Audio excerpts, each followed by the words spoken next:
Hello students, welcome to the Future Academy. We are here for a better future. Let's learn. Let's start the video. So आज के इस session में हम standard and Hindi subject में section D जो है लेखन विभाग, उसमें हम देखने वाले ये जो परिच्छेद आप देख रहे हो, निम्नलिखित परिच्छेद को पढ़कर नीचे दिए गए प्रश्नों के उत्तर लिखिए। ओके, पहले हम पूरा परिच्छेद पढ़ लेते हैं। ओके, और उसके बाद हम इसके प्रश्नों को देखेंगे। तो आप देख सकते हो स्क्रीन पे, भारत में शिक्षा का आधार अभी भी कक्षागत वार्ता, पाठवाचन व पाठ्य पुस्तकें ही है। पत्र पत्रिकाओं व पुस्तकालयों में उपलब्ध अन्य सामग्री का उपयोग अभी भी हमारे विद्यालयों में सीमित है। व्यक्तिगत रूप से अच्छी पुस्तकें खरीद कर लेना संभव नहीं। फिर दूर दराज में बिखरे लाखों गांवों में पत्र पत्रिकाएं आसानी से प्राप्त नहीं होती। फलस्वरूप शिक्षक नवचिंतन से अनजान रहते हैं व छात्र देश विदेश में घटित महत्वपूर्ण घटनाओं से अपरिचित। उन्हें अपने ही देश में विभिन्न धर्मों, उनके सार्वभौमिक सिद्धांतों, उसकी कला, साहित्य व संस्कृति की विशेष जानकारी नहीं होती।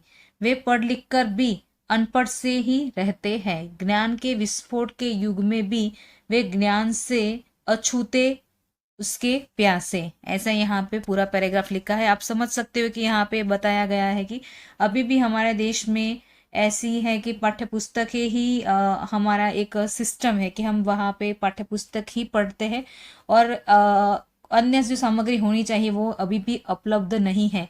और जो महत्वपूर्ण बात यहाँ पे गौर करने लायक है वो है कि अगर जो शहरों के अंदर जो शिक्षण या फिर विद्यालय है वहाँ पे पाठ्य पुस्तक तो मिल जाती है, लेकिन दूर दरार के जो गांव है वहाँ पे नहीं मिल सकती। वहाँ पे पत्र पत्रिका या फिर जो भी नॉलेजेबल चीज़ें होनी चाहिए, अपडेटेड चीज़ें होनी चाहिए, वो नहीं मिल पाती।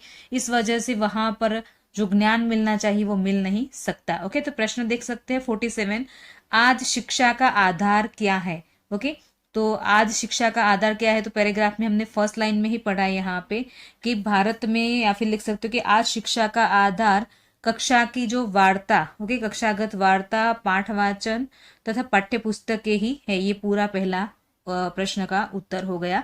नंबर 2, यहाँ पे प्रश्न पूछा गया है, स्क्रीन पे देख सकते हो, कौन सी शिक्षण सामग्री का उपयोग मर्यादित है। ओके, कौन सी शिक्षण सामग्री का उपयोग मर्यादित है, तो हम आगे देख सकते हैं यहाँ पे कौन सी सामग्री मर्यादित है। पत्र पत्रिकाओं व पाठ्य पुस्तकालयों में उपलब्ध अन्य सामग्री का उपयोग अभी भी हमारे जो विद्यालय में है वहाँ पे सीमित है, मर्यादित रहता है। तो यहाँ पे सेकंड प्रश्न का उत्तर ये होता है कि पत्र पत्रिकाओं व पुस्तकालयों में उपलब्ध अन्य सामग्री का उपयोग या अन्य सामग्री का उपयोग अभी भी मर्यादित है। ठीक, देन नंबर 3 यहाँ पे हम देख लेते हैं, एक मिनट। नंबर 3, 49 नंबर का प्रश्न है, शिक्षक नवचिंतन से अनजान क्यों रहते हैं।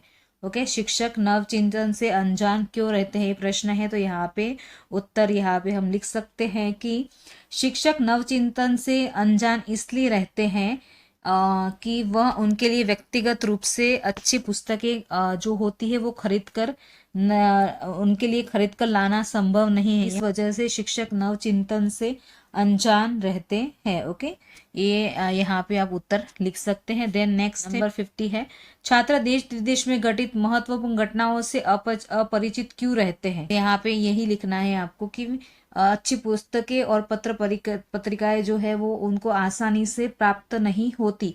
इस वजह से वो देश विदेश में घटित महत्वपूर्ण जो घटनाएं उनसे अपरिचित रहते हैं। और लास्ट क्वेश्चन यहाँ पे 51 नंबर का है, ये रहा, सॉरी, पढ़ लिख कर भी अनपढ़ जैसा कौन रहता है। पढ़ लिख कर भी अनपढ़ जैसा कौन रहता है, तो यहाँ पे पढ़ लिख कर भी अनपढ़ जैसे कौन रहता है, तो जो जिनके पास जानकारी नहीं होती, ऐसे विद्यार्थी जिनके पास जानकारी, विशेष जानकारी नहीं होती, वे पढ़ लिख कर भी अनपढ़ से ही रहते हैं। यहाँ पे लिखा है कि जिनके पास महत्वपूर्ण जो घटनाएं हैं उनकी जानकारी नहीं है, देश विदेश में होने वाली घटनाएं उनकी जानकारी नहीं है।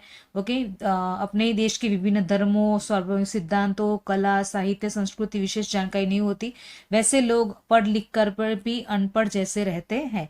और लास्ट है यहाँ पे प्रश्न है, इस परिच्छेद को उचित शीर्षक दीजिए। तो ये आप यहाँ पे शीर्षक दे सकते हैं कि शिक्षा में अन्य सामग्री का महत्व। ओके, शिक्षा में अन्य सामग्री का जो महत्व है वो यहाँ पे दिखाया है कि शिक्षा में शिक्षक तो होता है आपका, आप टीचर हो, लेकिन अन्य सामग्री अगर आपको नहीं मिलती तो उससे क्या परिणाम हो सकता है, तो ये आपको यहाँ पे जानने को मिलता है। इस पैराग्राफ में यही सिखाया है कि शिक्षा में अन्य सामग्री का महत्व।